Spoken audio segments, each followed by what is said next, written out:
이 자리에 모인 여러분들을 주님의 이름으로 축복합니다. 사도신경으로 우리의 신앙을 고백하시겠습니다. 전능하사 천지를 만드신 하나님 아버지를 내가 믿사오며 그 외아들 우리 주 예수 그리스도를 믿사오니 이는 성령으로 잉태하사 동정녀 마리아에게 나시고 본디오 빌라도에게 고난을 받사 십자가에 못 박혀 죽으시고 장사한 지 사흘 만에 죽은 자 가운데서 다시 살아나시며 하늘에 오르사 전능하신 하나님 우편에 앉아 계시다가 저리로서 산자와 죽은 자를 심판하러 오시리라. 성령을 믿사오며 거룩한 교회와 성도가 서로 교통하는 것과 죄를 사하여 주시는 것과 몸이 다시 사는 것과 영원히 사는 것을 믿사옵나이다. 아멘. 하나님 아버지, 오늘 비가 오는 가운데도 이 자리에 인도해 주심을 감사드립니다. 하나님의 때에 맞춰 내리는 비인 줄 압니다. 우리가 생활하는데 불편함이 있지만 그 주어진 환경 속에서 하나님의 뜻을 묵묵히 이뤄가는 우리 모두가 될 수 있도록 인도해 주시옵소서. 오늘도 이 환경 속에서 그리스도인으로 살아가는 우리 모두가 될 수 있도록 인도해 주시옵소서. 예수님의 이름으로 기도드렸사옵나이다. 아멘.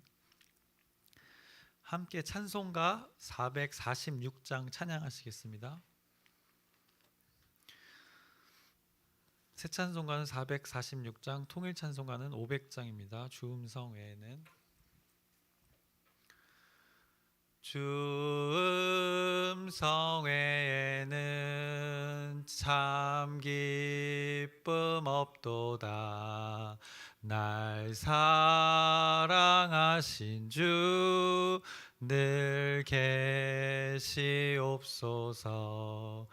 기쁘고 기쁘도다. 항상 기쁘도다. 나 주께 왔사오니 복 주옵소서. 나 주께 왔으니 복 주시옵소서. 주 함께 계시면 큰 시험이기네. 기쁘고 기쁘도다. 항상 기쁘도다. 나 주께 왔사오니 복 주옵소서. 주 떠나가시면 내 생명 헛되네. 기쁘나 슬플 때 늘 계시옵소서. 기쁘고 기쁘도다. 항상 기쁘도다. 나 주께 왔사오니 복 주옵소서. 귀한 언약을 이루어 주시고 주 명령 따를 때 늘 계시옵소서. 기쁘고 기쁘도다. 항상 기쁘도다. 나 주께 왔사오니 복 주옵소서.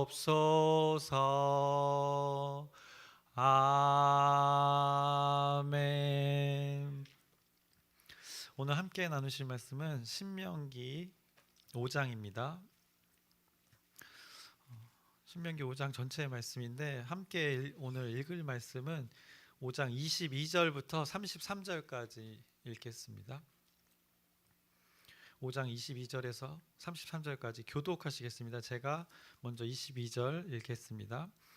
여호와께서 이 모든 말씀을 산 위 불 가운데 구름 가운데 흑암 가운데서 큰 음성으로 너희 총회에 이르신 후에 더 말씀하지 아니하시고 그것을 두 돌판에 써서 내게 주셨느니라.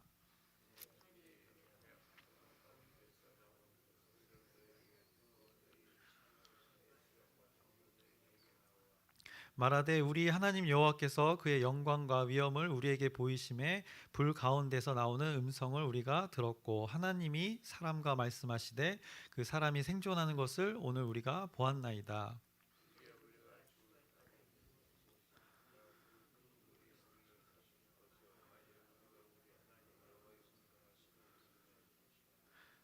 육신을 가진 자로서 우리처럼 살아계시는 하나님의 음성이 불 가운데에서 바람을 듣고 생존한 자가 누구니이까?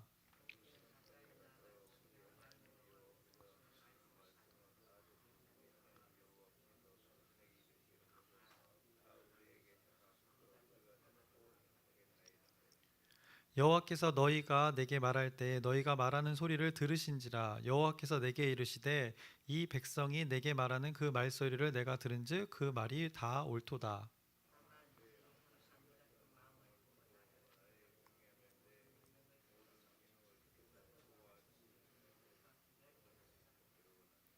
가서 그들에게 각기 장막으로 돌아가라 이르고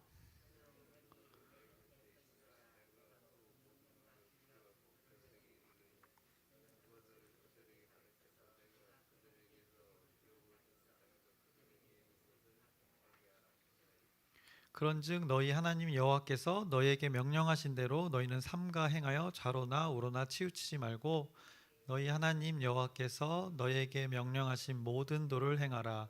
그리하면 너희가 살 것이요 복이 너희에게 있을 것이며 너희가 차지한 땅에서 너희의 날이 길리라. 아멘. 어, 사실 오늘 5장은 이제 제가 나눌 말씀은 앞부분입니다. 오늘 읽은 앞부분인데 이렇게 하면 이제 제가 앞부분을 말씀을 전하면서 읽을 거기 때문에 지금 뒷부분을 읽었고 그래서 5장 전체를 우리가 함께 읽게 되는 시간이 될 것입니다. 그래서 오늘은 신명기 5장의 말씀을 나눌 텐데 오늘 본문 1절에서 3절을 보시면 이렇게 말씀하고 있습니다. 모세가 온 이스라엘을 불러 그들에게 이르되 이스라엘아 오늘 내가 너희의 귀에 말하는 규례와 법도를 듣고 그것을 배우며 지켜 행하라. 우리 하나님 여호와께서 호렙산에서 우리와 언약을 세우셨나니 이 언약은 여호와께서 우리 조상들과 세우신 것이 아니요 오늘 여기 살아있는 우리 곧 우리와 세우신 것이라라고 말씀하고 있습니다. 모세가 온 이스라엘 백성들을 불러놓고 이제 다음 세대들에게 선포하고 있는 말씀입니다. 근데 1절부터 3절 사이에 보면 3절에 좀 특이한 말을 합니다. 이 언약은 여호와께서 우리 조상들과 세우신 것이 아니요 오늘 여기 살아있는 우리 곧 우리와 세우신 것이라. 뒤에 십계명의 그 말씀이 선포되었는데 이것이 우리 조상들과 세우신 것이 아니고 오늘 여기 살아있는 우리와 세우신 것이라고 모세가 선포하고 있습니다. 하나님과 이스라엘 백성이 맺은 그 언약에 대해서 말하면서 모세는 이 언약은 조상과 세운 것이 아니라 지금 여기 있는 너희들과 세운 것이라고 하면서 십계명의 뒤에 이제 말씀을 선포합니다. 지금 상황이 어떤 상황입니까? 출애굽 1세대들은 다 거의 다 죽었고 이제 가나안 입성을 얼마 남지 않은 시기인데 모세가 이제 다음 세대를 향해서 선포하는 말씀인데 사실 이 십계명 자체가 출애굽기의 20장에 나오는 말씀이지 않습니까? 그러니까 먼저 1세대들에게 선포된 말씀이었습니다. 그런데 한참 지금 다음 세대보다 한참 몇십 년 전의 일인데 지금 그 조상들과 세우신 언약이 아니고 지금 너희들과 다시 세우는 언약이라고 언급하고 있습니다. 그러면서 5장에 십계명의 율법을 선포하는 것인데요. 모세가 다음 세대를 향한 그 하나님의 말씀을 어떻게 보면 요 3절의 표현을 적용해서 지금 너희들에게 말하는 하나님의 약속이다라고 다시 한번 기억하게 하는 것입니다. 1세대들과 맺어진 어떻게 보면 실제 관계가 있었는데 그 관계의 사건이긴 하나 이 약속의 효력이 지금 이 약속의 근본 정신이 지금 너희들 다음 세대 가나안 입성을 앞둔 너희들에게 적용될 것이다라고 바로 선포하는 것입니다. 그 대상이 너희들이라고 하나님의 자녀 나와 관계 맺은 그 가나안 땅에서 너희들이 살아갈 것이기 때문에 너희들이 이것을 지켜 행하라. 그리고 이 정신을 갖고 살아가라. 이 목표를 가지고 목적을 가지고 살아라라고 지금 선포하는 것입니다. 그래서 오늘 하나님의 계명이 다시 다음 세대들에게 선포되고 있는 것입니다. 그래서 오늘 앞장 5장의 앞부분에서는 다음 세대들에게 가나안 땅에서 이제 너희가 붙들어야 할 핵심 정신이 무엇인지를, 너희들이 대대로 붙들고 살아가야 할 그 기준이 무엇인지를 모세의 입을 통해서 선포하고 있는 것입니다. 그래서 이어서 이제 6절부터 21절까지 이제 우리가 너무나 잘 아는 그 10가지 계명에 대해서 말씀하고 있습니다. 현재를 사는 우리에게도 너무 익숙한 말씀입니다. 어렸을 때 주일학교 때부터 이렇게 언급해오는 하나님의 말씀입니다. 우리가 성경을 대할 때는 이 출애굽기 20장에 이미 나왔던 말씀입니다. 모세도 직접 경험했던 과거의 말씀입니다. 근데 그것을 오늘 신명기 5장에서 다시 한번 강조하면서 설명되어져서 우리에게 전해주고 있습니다. 너무나도 익숙한 말씀이지만 모세가 그 강력히 주장했던 이유를 말씀을 통해서 한번 확인해 보려고 합니다. 6절입니다. 이렇게 말씀하고 있습니다. 나는 너를 애굽 땅 종 되었던 집에서 인도하여 낸 내 하나님 여호와라. 어김없이 먼저 선포할 때는 그 주체자가, 주관자가 누구임을 분명하게 선포합니다. 출애굽해낸 너희들을 택해서 이끌어낸 자가 바로 나, 너희 주인인 나 여호와 야훼 하나님이다라고 선포합니다. 그러면서 7절에 1계명에 대해서 말씀합니다. 나 외에는 다른 신들을 내게 두지 말지니라. 또 이어서 8절에 너는 자기를 위하여 새긴 우상을 만들지 말고 위로 하늘에 있는 것이나 아래로 땅에 있는 것이나 땅 및 물 속에 있는 것에 어떤 형상도 만들지 말며라면서 다른 것들을 섬기지 말라고 제2계명을 말씀해 줍니다. 그리고 세 번째 계명으로 11절에 말씀하고 있는데요. 너는 내 하나님 여호와의 이름을 망령되이 일컫지 말라라고 하면서 하나님의 이름을 함부로 맹세하지 말라고 말씀하고 계십니다. 그러면서 12절에 이어서 계속해서 말씀합니다. 안식일을 거룩하게 지켜라. 네 번째 계명입니다. 다섯 번째, 부모를 공경하라. 여섯 번째, 살인하지 말라. 일곱 번째, 간음하지 말라. 이어서 도둑질하지 말라. 그리고 내 이웃에 대하여 거짓 증거하지 말라. 마지막으로 이웃의 아내를 탐하지 말라라면서 이웃의 소유를, 모든 소유를 탐내지 말라고 10가지 계명을 말씀하십니다. 혹시 이 10계명, 10가지 계명이 선포된 구약에 선포된 말씀이고 이스라엘 백성들에게 선포된 말씀이고 우리에게도 지금 적용되어지고 있는 말씀인데 혹시 이 10계명을 다 지키고 계시는 분 있으십니까? 왜 웃으시죠? 그러면 당시 이스라엘 백성들은 어땠을까요? 다 지켰을까요? 하나님의 말씀이 선포되었는데 성경의 곳곳에는 이 계명이 온전히 선포됨과 동시에 어떻게 보면 이 계명을 올바르지 않게 해석되어지고 적용되어지는 것들에 대해서 성경에서는 언급하는 말씀들이 존재합니다. 왜냐? 하나님이 주신 계명, 이 규례와 법도를 인간의 방법으로 인간의 입장에서 생각해서 왜곡했기 때문입니다. 어떻게 보면 왜곡이라 여기서 하면 율법의 그 알맹이를 버리고 껍데기를 중요시 여기는 어떤 그런 행위적인 반복적인 적용 때문입니다.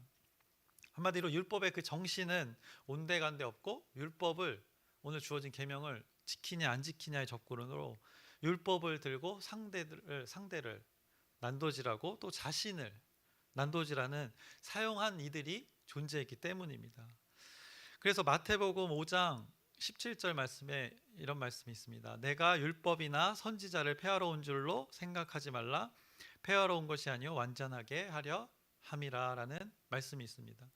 예수님과 율법과의 그 관계를 말씀하는 구절입니다. 이 말씀을 하시면서 율법의 그 올바른 이해와 적용을 하기를 원하셨던 것입니다. 예수님은. 그래서 율법 자체를 부정하는 것이 아니라 그 율법의 정신이, 근본 정신이 잘 이렇게 계승되어지고 발전되어지는 것을 이 결론적으로 말씀하는 이게 구절입니다. 하나님께서는 율법을 폐하러 온 것이 아니라 완전히 이뤄서 그 사랑을 이루려고 하신 것이라는 것을 선포하시는 것입니다. 그 계명에는 그래서 근본적으로 하나님의 사랑이 담겨져 있다는 것 전제를 이 말씀을 통해서 우리가 근거로 알 수 있습니다. 말 그대로 율법을 지키고 안 지키고의 문제로 접근하는 것이 아니라는 것입니다. 그것에 매몰되지 않아야 된다는 것입니다. 우리가 여기서 지켜 행하라고 말씀하셨는데 그것을 지키냐 안 지키냐 이렇게 매몰되지 않아야 된다는 것입니다. 그 계명에 담겨진 하나님의 사랑을 발견하고 그 방법을 알고 율법을 대하라고 말씀하시는 것입니다. 모세가 선포한 말씀을 붙들고 사는 신약에 많은 사람들이 있었습니다. 그 신약의 시대에도 하나님의 율법을 똑같이 어떤 사람들처럼 다 지켰다고 생각하는 사람들이 존재했습니다. 다행히 여기는 아까 웃으시는 거 보니까 한 명도 존재하는 것 같지는 않습니다. 십계명을 온전히 다 자기가 이뤘다고 하시는 분들은 없는 것 같은데, 이 신약 시대에도 이 모세오경을 들고 나는 이 계명을 다 지켰다고 하는 자들이 존재했습니다. 어떻게 보면 그 계명을 접근하는 방식이 잘못됐다는 것입니다. 그래서 성경은 말합니다. 그 중에 바리새인들 모두가 그런 것도 아닙니다. 율법 교사가 모두 그런 건 아니지만 대부분의 예수님의 책망을 받는 자들이 바리새인들과 율법 교사의 일부 중에 그렇게 살아갔던 사람들이 존재했다고 성경은 자주 언급하고 있습니다. 그것이 누가복음 10장 25절에서 37절에 나온 말씀인데요. 잠깐만 찾아보겠습니다.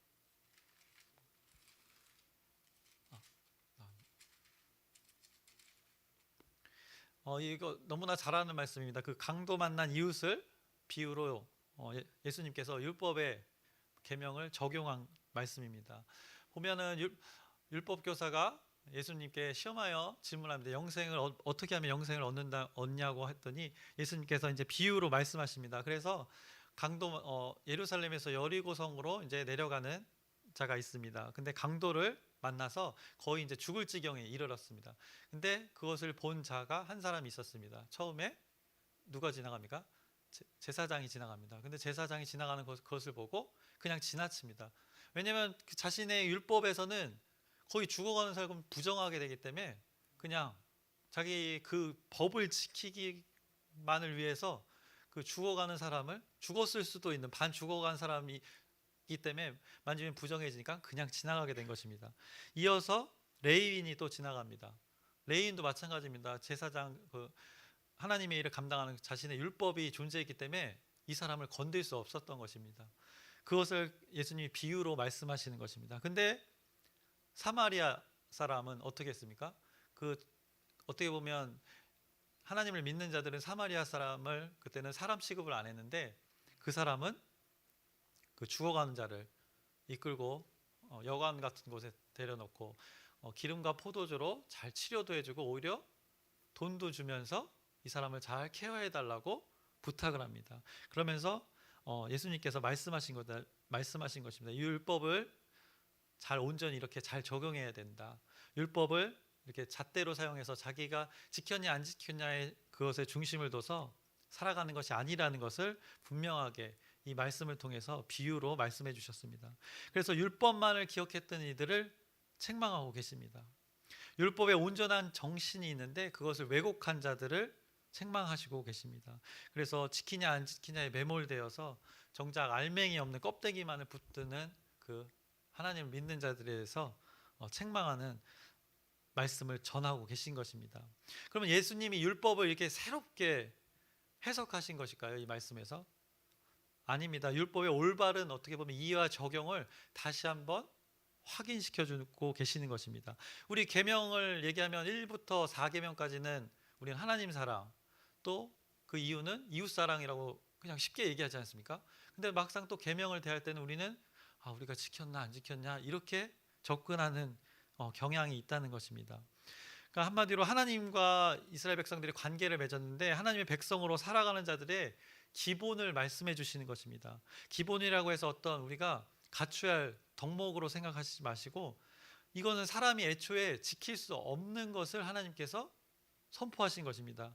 율법 자체가 우리가 지킬 수 없는 것이라고 성경에서 얘기했습니다. 제가 얘기하는 게 아니고 로마서 3장 20절입니다.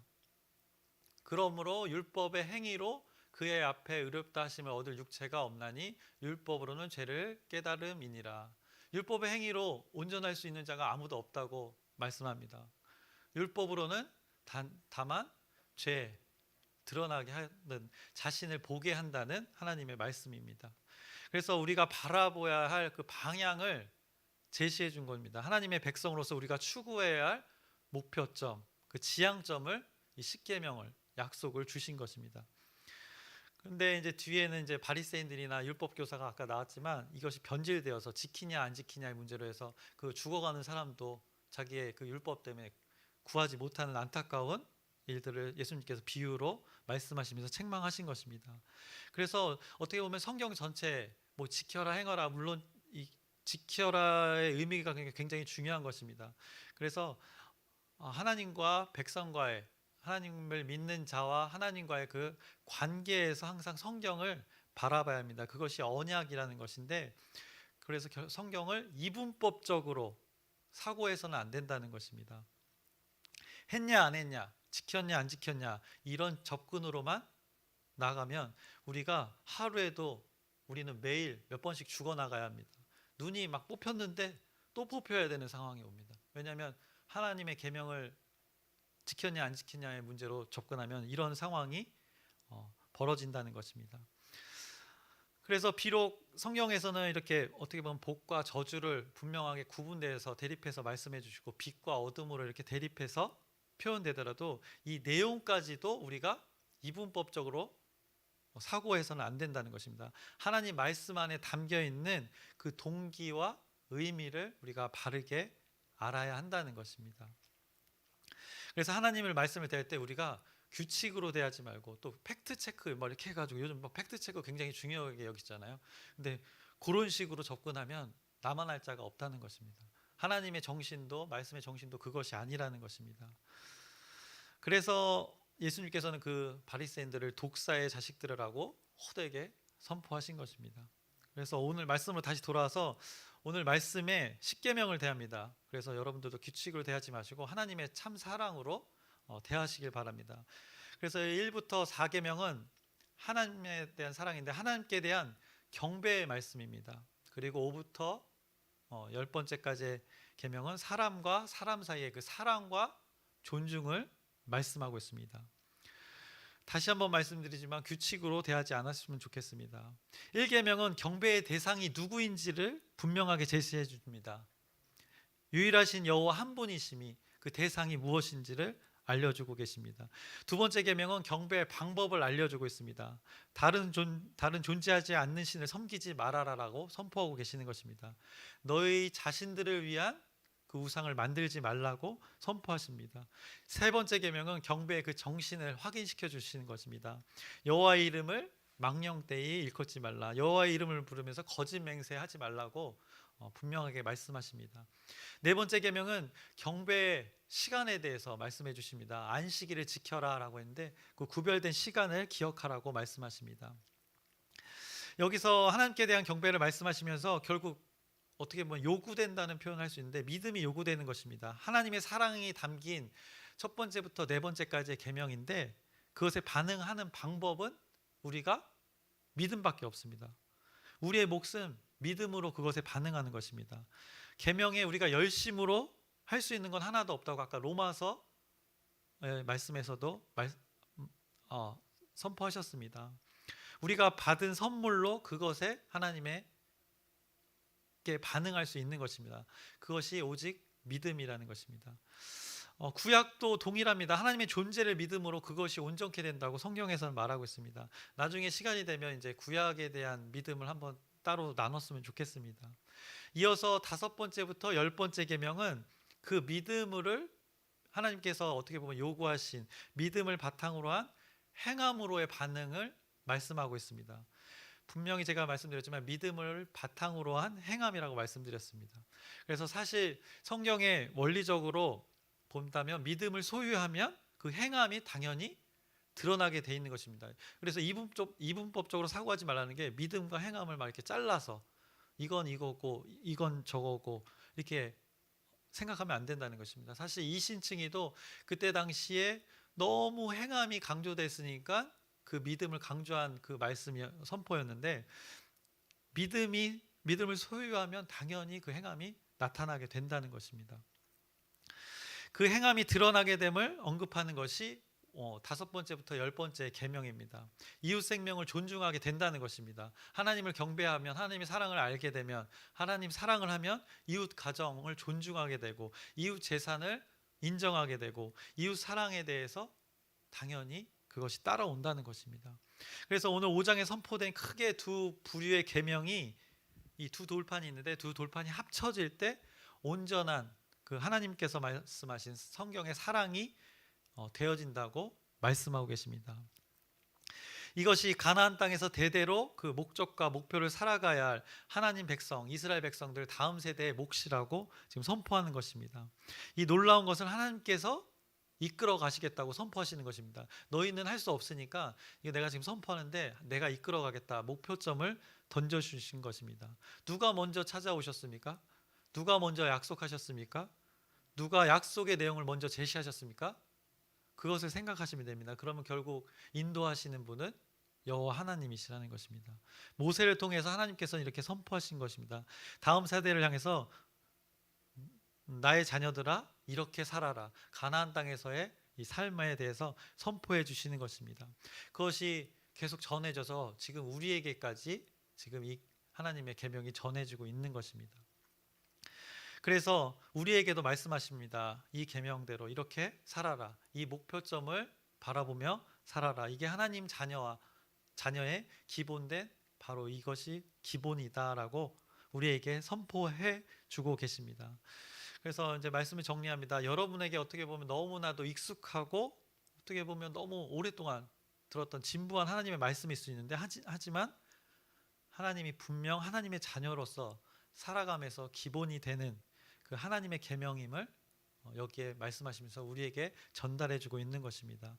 하나님을 경배하는 삶과 그 삶이 되어지는 10가지 하나님의 말씀이 오늘 여러분의 삶 가운데 믿음대로 그 행함이 드러나는 하루가 되기를 소망합니다. 그래서 부모를 공경함으로 장수하게 되고, 자녀를 노하지 않게 함으로 형통케 되고, 이웃과의 관계에서 절제하면서 존중하면서 온전한 그 공동체를 이루어가며 살아가고, 더욱이 마지막으로 오직 유일하신 하나님을 예배하면서 그 하나님의 이름을 높이며 하나님 사랑과 이웃 사랑을 이루는 여러분의 삶이 오늘 되기를 주님의 이름으로 축원합니다.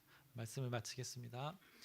하나님 아버지, 몇천 년 전에 하나님의 말씀이 선포되었습니다.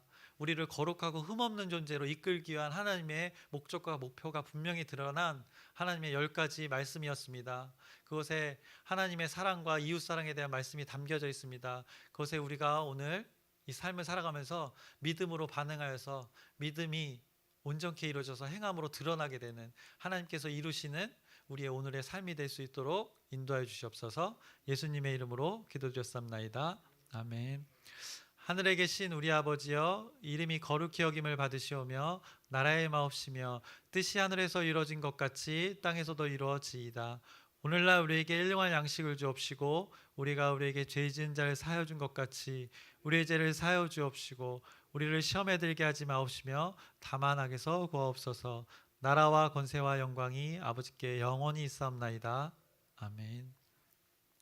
함께 기도 제목 나누고 기도하시겠습니다. 5가지 짧게 나누겠습니다. 어제 선포된 그 성령 강림 주일에 선포된 말씀을 여러분들이 붙드셨으면 좋겠습니다. 우리 공동체 가운데 그 성령 하나님의 일들이 풍성히 넘치도록 여러분의 중보기도 부탁드립니다. 그리고 오늘 저녁부터 있을 그 저녁 기도의 모임 가운데 하나님의 또 주어지시는 은혜가 분명히 부어주시는 은혜가 있을 텐데 우리 한 사람 한 사람이 그 은혜 가운데 있기를 여러분의 기도 부탁드립니다. 그리고 다음 주 주일은 목장데이인데 각 목장이 어떻게 보면 성령 하나님의 일들을 경험하고 그 경험을 풍성히 나누는 우리 각 목장이 되도록 여러분의 중보기도 부탁드립니다.